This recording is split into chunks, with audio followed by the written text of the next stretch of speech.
Big bash league 2025-26 के इस season का मैच नंबर 37 जो कि सिडनी डार्बी होगा बेसिकली खेला जाएगा सिडनी सिक्सर और सिडनी थंडर के बीच में और मैदान होगा सिडनी क्रिकेट ग्राउंड का वो एससीजे का फेमस मैदान जो कि अपनी एक अलग तरीके के नेचर के लिए फेमस है। तो पिच यहाँ पर कैसी हो सकती है उसके बारे में तो इस वीडियो के अंदर हम आगे जानेंगे ही, जहाँ पर इसी सीजन में 2 मुकाबले ऑलरेडी इस मैदान पर खेले जा चुके हैं। ना सिर्फ हम उसको देखेंगे बल्कि पूरा इतिहास T20 क्रिकेट के अंदर देखेंगे कि एससीजी पर रहा कैसा है। लेकिन साथ ही साथ एक बड़ा अपडेट आपको वीडियो को शुरू में ही देते चला जाऊं कि फिलहाल अभी तो कोई कंफर्म या ऑफिशियल न्यूज है नहीं, लेकिन सिडनी सिक्सर की तरफ से आज के इस मैच में मिचेल स्टार्क आपको खेलते दिखाई पड़ सकते हैं। ये एक बड़ा अपडेट है और मिचेल स्टार्क एक ऐसे प्लेयर हैं निश्चित तौर पर जो अभी इंग्लैंड के खिलाफ जो सीरीज हुई उसमें भी मैन ऑफ द सीरीज रहे और बड़े तगड़े खिलाड़ी निकल करके आए हैं रिसेंट टाइम में। अगर आप देखें बाएं हाथ के तेज गेंदबाज के तौर पर तो वो अगर खेलते हैं तो उनका तो डेटा भी देखने की जरूरत है नहीं, सीधे टीम में लेकर के जानी है, इसमें तो कोई कंफ्यूजन है नहीं। लेकिन उनके अलावा सिडनी सिक्सर की तरफ से कौन कौन से बेस्ट ऑप्शंस होंगे? सिडनी थंडर जो कि टीम 9 मुकाबले खेल करके 7 हार चुकी है,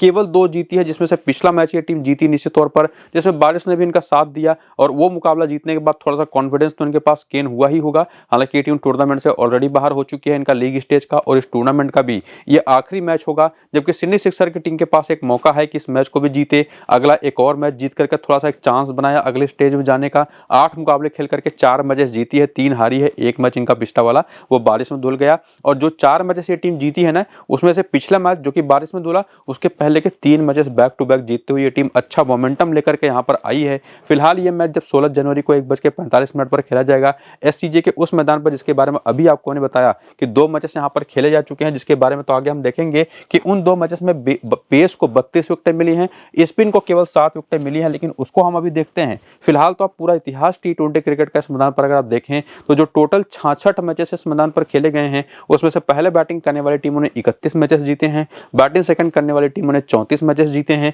एक मैच यहाँ पर टाई भी हुआ है। तो निश्चित तौर पर काफी बैलेंस टाइप का नंबर आपको दिखाई पड़ेगा कि बहुत ज्यादा मौका किसी एक स्पेसिफिक टीम के पास यहाँ पर होता नहीं कि वो टॉस जीते या किसी एक स्पेसिफिक कंडीशन में बैटिंग या बॉलिंग करके मैच को जीत जाए, वो ये डेटा आपको दिखाता है। बाकी स्कोरिंग पैटर्न अगर आप यहाँ पर देखें इन 66 मैचेस में तो 150 के नीचे 23 बार यहाँ पर स्कोर्स बने हैं, 150 से 169 के बीच में 20 बार बना है, 170 से 189 के बीच में 13 बार और 190 के ऊपर का स्कोर 10 बार। ये मामला भी काफी ट्रिकी हो जाता है, लेकिन कम से कम एक बात तो क्लियर होती है कि 150 के आसपास से लेकर के 180 के आसपास का स्कोर मेजॉरिटी टाइम्स यहाँ पर बनता है और अगर 170 180 के ऊपर बन गया तो मेजॉरिटी टाइम्स यहाँ पर वो स्कोर डिफेंड भी होता है। ये बात यहाँ से आपको पता चलती है। बाकी एवरेज स्कोर यहाँ पर 159 का है, हाईएस्ट स्कोर 220 का बन चुका है, लोएस्ट स्कोर यहाँ पर 61 का बन चुका है, जहां पर टीम ऑल आउट हो गई थी। लेकिन इस सीजन के अंदर जो हमको देखना था एक्चुअली जो मैचेस यहाँ पर 2 खेले गए हैं उसका डेटा अगर आप स्पेसिफिकली थोड़ा सा मेरे स्टाइल में अगर आप यहाँ पर देखें आगे बढ़ते हुए, जो 2 मैचेस हुए उसमें एक मैच हुआ था 17 दिसंबर को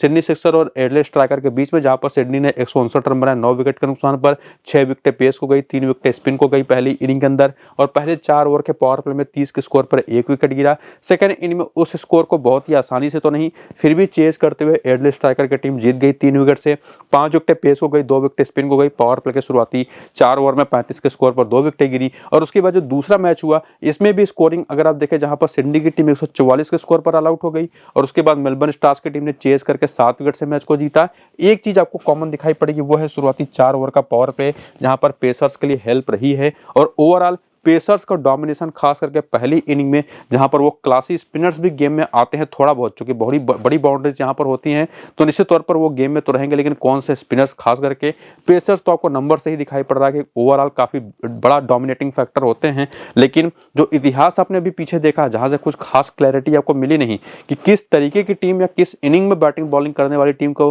फेवर ये मैदान करता रहा है, तो पिछले 2 मैच में तो आपने देखा स्कोर चेंज हुआ है दोनों मुकाबलों में। लेकिन साथ ही साथ पिछले 7 मुकाबले यानी कि 5 और मुकाबले इंक्लूड कर लें तो उसमें भी डेटा काफी क्लियर है कि 5 बार बैटिंग सेकंड करने वाली टीमें मैचेस जीती हैं और इन 2 आखिरी मैचेस में 7 विकेटें पेस को 21 विकेटें पेस को 7 विकेटें स्पिन को मिली हैं। और यहां पर भी एक क्लियर कट आपको यहां पर डिफरेंस दिखाई पड़ेगा, 21 में से जो पेसर्स को विकेटें मिली हैं 15 विकेटें पहली इनिंग के अंदर मिली है और यही रीजन है कि पिछले दोनों मैचेस स्कोर को चेस करते हुए बैटिंग सेकंड करने वाली टीम जीती है। तो उम्मीद करूंगा क्लैरिटी आपको काफी हद तक यहां पर मिल गई है इतिहास से लेकर के रिसेंट टाइम की, जिससे आपको पता पता चलेगा कि किस टीम को आपको फेवर करना है, किस टीम की तरफ से किस तरह के बॉलर्स आपको लेके जाने हैं। ज़्यादातर मेजॉरिटी टाइम्स वो तो आपको टॉस के बाद क्लियर हो ही जाएगा। बाकी टेलीग्राम और व्हाट्सएप चैनल को जाकर के ज्वाइन जरूर कर लीजिए, क्योंकि मेरी अपनी फाइनल टीम इन्हीं दोनों जगहों पर आएगी। बाकी ये आपको मैं बताऊंगा टॉस के बाद कि वेदर कैसा है उस टाइम पर, और साथ ही साथ पिच अगर उसके बारे में कुछ इन्फॉर्मेशन मिलती है तो वो, और मिचेल स्टार्क को लेकर के कोई क्लैरिटी आएगी तो वो भी आपको मैं टेलीग्राम और व्हाट्सएप चैनल पर बता दूंगा। फिलहाल आगे बढ़ते हुए प्लेइंग 11 और बैटिंग ऑर्डर जो पिछले मैच में सिडनी थंडर की तरफ से खेली थी, जहां पर कप्तान डेविड वार्नर बेंच पर बैठे थे। वहां पर ओपन किया था सैम कॉन्स्टेंस और मैथ्यू जिल्क्स ने। कैमरन बैनक्राफ्ट नंबर 3 पर आए थे। बाकी सैम बिलिंग्स है, निक मैडिसन है, डैनियल सैम्स है, क्रिस ग्रीन है, और उसके बाद David Willey, Ryan Hadley, Tom Andrews और वेस एगर हैं। इसमें से कौन कितना इंपॉर्टेंट बॉलर है वो भी आगे देखने से पहले आप बेंच के जो बाकी नाम देख लीजिए, जो तो पिछले मैच में बैठे थे। नेथन मैकेंड्रू लास्ट मोमेंट पर बाहर चले गए थे और इन्हीं की जगह पर उम्मीद है कि स्टार्क खेलेंगे। बाकी David Warner, Tanveer Singh, Charlie Anderson तो हैं ही, और उसके बाद वो बॉलर्स जो पिछले मैच बॉलिंग करते दिखाई पड़े, जहां पर टॉम एंड्रूज ने पहला, तीसरा और 9वां ओवर किया। हालांकि आज मुझे लगता है कि ये भी बाहर बैठेंगे और देखना पड़ेगा कौन इनकी जगह पर खेलेगा। बाकी डेविड विली पूरे 4 ओवर, डैनियल सैम्स पूरे 4 ओवर करते दिखाई पड़े, रयान हेडली पूरे 4 ओवर करते दिखाई पड़े, और वेस एगर। तो निश्चित तौर पर ये 4 तो इनके पास मेन बेस्ट बॉलिंग ऑप्शन है, जहां पर रयान हेडली निश्चित तौर पर बॉलिंग ठीक ठाक करी, इन्होंने 2 ओवर तो डेथ के भी किए, तो ये भी एक बड़े इंपॉर्टेंट ट्रम्प ऑप्शन निकल करके आते हैं। बाकी करियर का आंकड़ा वो भी अगर आप देखना चाहें तो वो भी आपके सामने, जो पिछले मैच का स्क्वाड था थंडर का, उनकी तरफ से, जहां पर कोई भी बैटर या बॉलर हो उसने अपने पूरे T20 इतिहास के करियर में क्या किया है, कितने मैचेस खेले, कितने रन बनाए, क्या बैटिंग एवरेज रहा, और वो बैटिंग एवरेज इनिंग के हिसाब से क्या रहा, कैसा चला, वो देख सकते हैं। और बॉलर्स का ये समझ सकते हैं कि बॉलर जैसे मान लीजिए तनवीर संघा के एग्जांपल ले तो 58 मैचेस 77 विकेट ले चुके हैं। पहली इनिंग में इनको 21 गेंदें लगी हैं, 1 विकेट निकालने में on an average, second inning में 12। तो ये डेटा भी थोड़ा सा आपको यहाँ पर कुछ आइडिया देता है किसी भी बॉलर या बैटर के बारे में कि कौन कहाँ पर ज़्यादा बेहतर करता आया है पूरे करियर के दौरान। उसके बाद आकर के आगे रीसेंट फॉर्म, जहां से आपको पता चलेगा कि रिसेंटली कैसी परफॉर्मेंसेस प्लेयर्स की ओवरऑल रही है, जिसमें आपको मैंने बताया कि 9 मैचेस खेल करके 7 मैचेस ये टीम हारी है, पिछला मैच जीती है, ओवरऑल 2 मुकाबले जीती है। और उसमें जो खिलाड़ी इनके परफॉर्म करते दिखाई पड़े, जैसे मैथ्यू जिल्क्स की बात कर लें तो पिछले 2 मैचेस में तो नहीं चले, लेकिन बीच बीच में 43, 33, 24, 76 की कुछ अच्छी पारियां तो उन्होंने खेली है, तो भरोसा तो किया जा सकता है इनके ऊपर। लेकिन उसके बाद सैम कॉन्स्टेंस, इनके ऊपर आप बिल्कुल भरोसा नहीं कर सकते। पहले मैच में तो बढ़िया खेले, उसके बाद बिल्कुल चलते दिखाई नहीं पड़े, थोड़े से फ्लैशी प्लेयर्स हैं, तो निश्चित तौर पर विकेट इनकी कभी गिर जाए कोई भरोसा है नहीं। कैमरन बैनक्राफ्ट भी पहला मैच तो नहीं, दूसरे मैच 61 रन बनाए थे, उसके बाद बिल्कुल नहीं चले हैं। इसके बाद बात करें सैम बिलिंग्स की, तो इस पूरी बैटिंग लाइनअप में उन काफ़ी कम खिलाड़ियों में से एक है। एक अगर आप डेविड वार्नर को ले लें, डेविड वार्नर जो पिछला मैच नहीं खेले थे, लेकिन इन्होंने काफ़ी ठीक ठाक बैटिंग करी, काफ़ी ठीक ठाक क्या बहुत ही बढ़िया बैटिंग करी है। लास्ट के 3 मैचेस में तो back to back 1 century, 2 half century है, और उन 3 में से 2 बार नॉट आउट लौटे हैं। तो इनके बाद कोई सबसे भरोसेमंद बैटर अगर इस टीम के अंदर है तो वो सैम बिलिंग्स ही हैं। और बेसिकली परफॉर्मेंस इनकी आपको दिखाएगी कि 33, 34, 20, 23, 25, हालांकि बड़े बड़े स्कोर नहीं है, लेकिन फिर भी एक भरोसा दिखाते हैं कि इस प्लेयर को आप निश्चित तौर पर प्रेफर कर सकते हैं। निक मैडिसन पिछले मैच 30 रन की नाबाद पारी खेली जरूर, लेकिन मुझे लगता नहीं कि वो उस लेवल के प्लेयर है जिनको अपनी टीम में आप लेके जाएं। डिफरेंशियल ऑप्शन के तौर पर ट्राई कर सकते हैं। हालांकि अगर वार्नर खेलेंगे तो निक मैडिसन बाहर ही बैठेंगे। और उसके बाद आते हैं डैनियल सैम्स, जो कि निश्चित तौर पर ऐसे प्लेयर है ना जिनको लोग सीधे कप्तान बनाते हैं। हालांकि परफॉर्मेंस अगर आप देखें तो पिछले मैच में कुछ खास अच्छी आई नहीं, ओवरऑल काफी बेहतर रही है, 1 विकेट, 3, 4 और 0। तो इस तरीके की परफॉर्मेंस तीसरे बेस्ट ऑप्शन इस टीम की तरफ से हो जाते हैं, जिनको आप सीधे टीम में लेके जाएं। क्रिस ग्रीन, जिनको इस सीजन में बिल्कुल विकेटें नहीं मिली, अगर आप देखें लगातार कहीं कहीं पर 1 विकेट अब देखने को मिल जाएगा, वरना नंबर्स विकेटों की अगर हम बात करें तो काफ़ी खराब रही। हालांकि पिछले मैच में काफ़ी बढ़िया बैटिंग तो कम से कम करी, 34 नाबाद की धमाकेदार पारी खेली, और एक्चुअली वो स्कोर उन्होंने बनाया जहां पर इनकी टीम पिछले मैच उसकी वजह से जीत पाई। तो एक बढ़िया एक भूमिका अपनी निभाई। तो ये उन कुछ खास ट्रम्प ऑप्शंस में से एक हो जाते हैं जिनको आप स्ट्रेट अवे सबसे सेफ ट्रम्प प्लेयर जिनको आप कहेंगे कि लेकर के जाएंगे तो ज़्यादा आपको निश्चित तौर पर शायद दिक्कत आए ना, शायद आपको अच्छा खासा पॉइंट सबसे सेफली या सबसे भरोसेमंद तरीके से बना के दे दे। और उसके बाद आते हैं डेविड विली, बाएं हाथ के तेज गेंदबाज, जिन्होंने लास्ट मैच में 2 विकेट लिए। उसके पहले मैचेस की परफॉर्मेंस आप देख सकते हैं। रयान हेडली पर आप उतना भरोसा कर नहीं सकते, हालांकि 2 विकेट लेके गए पिछले मैच में। और उसके बाद आते हैं वेस एगर, ये काफ़ी बेहतर बॉलर दिखाई पड़े, 3 मैचेस में लास्ट के देखें तो 6 विकेटें हैं। तो ओवरऑल अगर आप डेविड वार्नर को भी इंक्लूड करें, अगर ये प्लेइंग इलेवन में खेलते हैं तो 2 ये और प्लस 2 और प्लेयर, 4 बेस्ट ऑप्शन देखने को मिलते हैं। इसमें डेविड विली को मिलाकर के 5 ऑप्शन हो जाते हैं, लेकिन 5 ऑप्शन तब जब डेविड वार्नर खेल रहे हो। अगर डेविड वार्नर नहीं खेलते हैं तो देखना पड़ेगा कि उनके जगह पर कोई दूसरा प्लेयर निक मेडिसन ही खेलते हैं या हो सकता है कि कोई और प्लेयर ये लोग खिला लें, वो हमको देखना पड़ेगा। हालांकि नेथन मैकेंड्रू का भी एक ऑप्शन है, अगर ये खेलते तो ये भी काफ़ी बढ़िया बॉलिंग ऑप्शन होंगे पहली इनिंग के लिए। तो निश्चित तौर पर थोड़ा सा हमको टॉस के बाद अपडेटेड रहना पड़ेगा कि प्लेइंग 11 के अंदर डेविड वार्नर खेलते हैं या नहीं खेलते हैं। बाकी बेंच पर से चाहे डेविड वार्नर हो और चाहे नेथन मैकेंड्रू हो, दोनों बहुत इंपॉर्टेंट, अगर प्लेइंग 11 में खेलते हैं तो दोनों आपकी टीम में होने चाहिए, ये बात आप ध्यान में रखिएगा। और उसमें भी नेथन मैकेंड्रू पहली इनिंग की बॉलिंग में टीम में होने चाहिए, सेकेंड इनिंग में नहीं, ये चीज़ आपको ध्यान देनी है। बाकी हेड टू हेड के आंकड़ों से काफ़ी अंदाजा आपको लगेगा, जिसमें जिल्स की बात करें तो सिडनी सिक्सर के 7 मैच 58 रन है, सैम कॉन्स्टेंस के 3 मैच में 11 रन है, बाकी कैमरन बैनक्राफ्ट के 13 मैच 270 रन है, 27 का एवरेज है, सैम बिलिंग्स का 30 का बैटिंग एवरेज है, निक मेडिसन का एवरेज ही 9 मैच में 9 का है, बाकी डैनियल सैम्स के 12 मैच 15 विकेट हैं, क्रिस ग्रीन के 15 मैच में 11 विकेट है, 200 रन भी हैं, डेविड विली के 5 मैच 7 विकेट हैं, टॉम एंड्रूज के 3 मैच में 3 विकेट हैं, वेस एगर के 6 मैच में 6 विकेट हैं, बाकी डेविड वार्नर 25 का बैटिंग एवरेज है। और अगर नेथन मैकेंड्रू खेलते हैं तो उनका भी नंबर देख लीजिए, 13 मैच में केवल 8 विकेट, और उसमें भी थोड़ी बहुत इज्जत बची हुई है पहली इनिंग में, सेकेंड इनिंग में 110 का स्ट्राइक रेट है।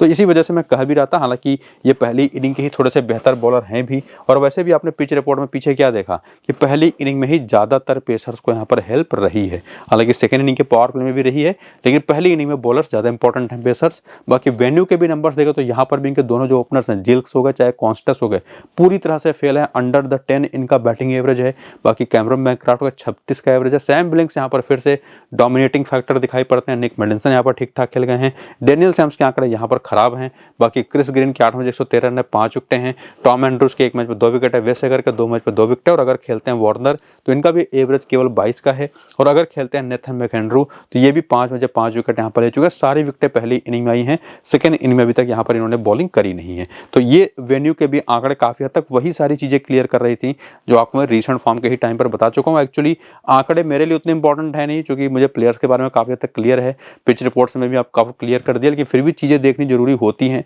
काफ़ी हेल्प मिलती है। बाकी प्लेयर बैटल में वीकनेसेस चेक करें अगर आप सिडनी थंडर के बैटर्स की, जहाँ पर आपने हेड टू हेड में ऑलरेडी दे रखा है कि जिल्स के नंबर्स बहुत खराब हैं, वेन्यू पर भी काफ़ी खराब हैं। बाकी अगर आप देखें तो सीने बोर्ड के 3 गेंद पर 1 रन बना करके एक बार, और साथ ही साथ यहाँ पर मेरेडिथ की गेंद पर 1 गेंद पर बिना कोई रन बना एक बार आउट हो चुके हैं। और उसके बाद बात करें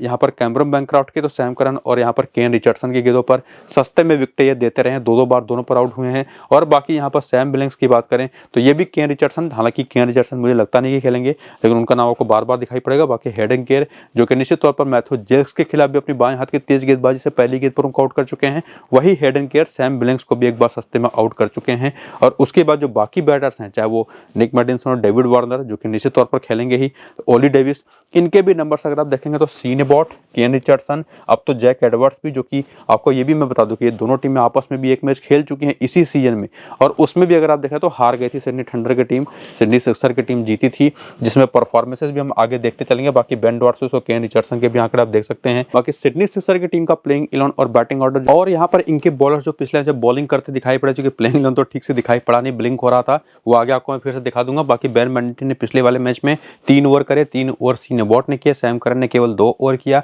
और बाकी जैक एडवर्ड्स तो पूरे 4 ओवर कर ही रहे हैं। और उसके बाद जोएल डेविस भी पूरे 4 ओवर करते दिखाई पड़े, बेन डॉर्सेस ने भी पूरे 4 ओवर करे। तो ये तो 3 प्रॉपर फुल फ्लेजेड 4 ओवर के मोस्ट इंपॉर्टेंट बॉलिंग ऑप्शंस हैं। बाकी निश्चित तौर पर सीन एबॉट भी उतने ही इंपॉर्टेंट हैं, जिसमें सैम करन की बैटिंग भी इंक्लूड होती है। जिसके बाद आगे बढ़ते हुए जो प्लेइंग 11 ठीक से आपको बैटिंग ऑर्डर के साथ पिछले पेज पर दिखाई पड़ी नहीं, वो आप चाहिए तो यहाँ पर देख सकते हैं, जहाँ पर हर एक प्लेयर का T20 करियर आपको दिखाई पड़ेगा। जहाँ पर आगे बढ़ते हुए रिसेंट फॉर्म की भी बात करें, जहाँ पर आपको मैं ऑलरेडी बता चुका हूँ कि 8 में से ये टीम जो है अपने कुल टोटल